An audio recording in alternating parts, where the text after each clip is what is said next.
Deus. Eu salvo a igreja com a paz do Senhor. Amém. Eu vou ler aqui em Marcos 6. Glória a Deus. Anda sobre o mar. Aleluia. Creio. Ao cair da versículo 47. Ao cair da tarde, estava um barco no meio do mar. E ele sozinho em terra. Jesus estava em terra. E os discípulos ficaram com medo do mar já.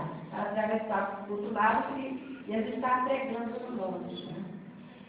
E vendo os discípulos remar, porque o vento lhes era contrário, por volta da quarta vigília da noite, descer com eles andando por sobre o mar e queriam tomar a dianteira.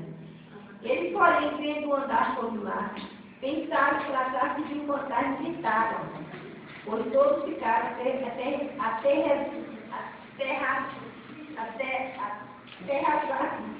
a visão deles. Mas logo, porque minha vida tem é diferente de falar. Mas logo falou-lhe e disse, tenho ânimo, sou eu, não sei. Muitas vezes nós nos encontramos no meio das grandes tribulações, como aqui nosso irmão, meu pastor, e às vezes ficamos temendo, perdemos até a fé, né? Que Deus manda que seja como grão de mostarda, né? Que foi jogada ali e ela cresceu como uma folha enorme que se fez vários pássaros. E a nossa fé se torna pequenininha e não produz o fruto necessário. Esperar esse né? Para poder semear a fé e colher a vitória. Então, Deus fala nessa noite que o mar, quando está as ondas altas, maior que você, dá que encontrar em você. Aleluia. Seja dentro do seu trabalho, na sua casa, com o vizinho, com o esposo, com o filho, porque essa palavra serve muito para mim.